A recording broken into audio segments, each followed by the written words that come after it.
मोमनीन, इस वीडियो में हम आप तमाम मोमनीन को दिखाएंगे कि दर ज़हरा में, दर बतूल में जो सलमान का काबा था उसमें आग कैसे लगाई गई। मोमनीन, अगर आप हमारे इस चैनल के ऊपर नए हैं तो हमारे इस चैनल को ज़रूर सब्सक्राइब करें और बेल आइकन आल के ऊपर ज़रूर प्रेस करें और दूसरे मोमनीन को इसको ज़रूर शेयर करें।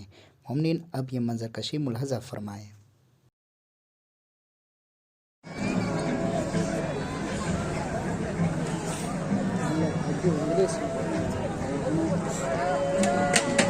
يا ابن ابي طالب افتح الباب.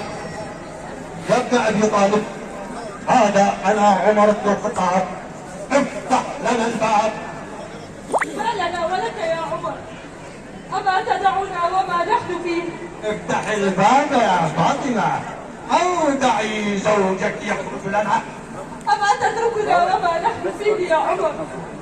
افتح الباب والا احرقنا عليك الدار.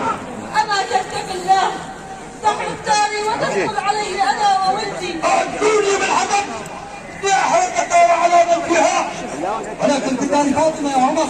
طيب يا كون هيا ائتوني بالحطب، ائتوني بالحطب. راقوا خضع الحطب وحرق النار وحرق النار النارية. هذا النبي الذي بلغ النبي، هذا باب الرسول، هذا باب فاطمة.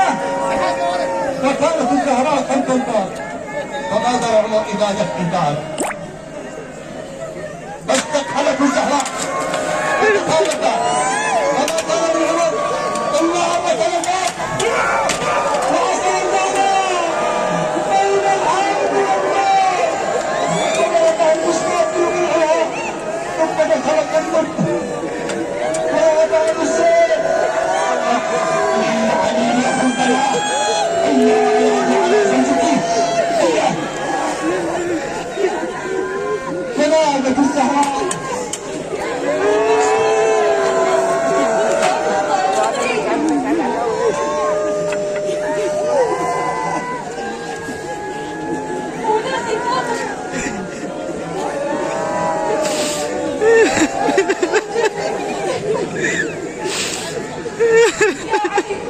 يا علي اترك فاطمة يا علي.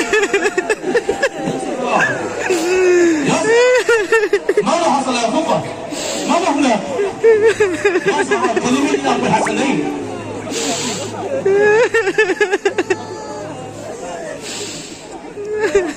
ماذا فعلت يا ملعون؟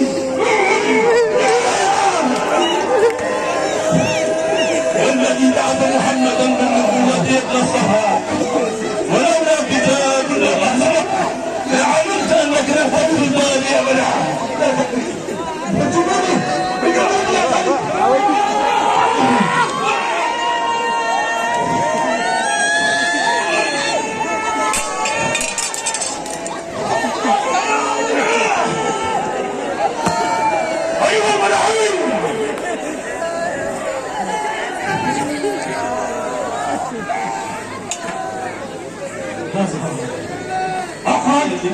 اخرج يا علي، اخرج. هذا ابن عم رسول الله وزوج ابنته يريد ان يشد عصا المسلمين.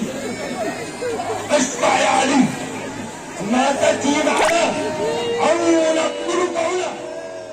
انتم تعلمون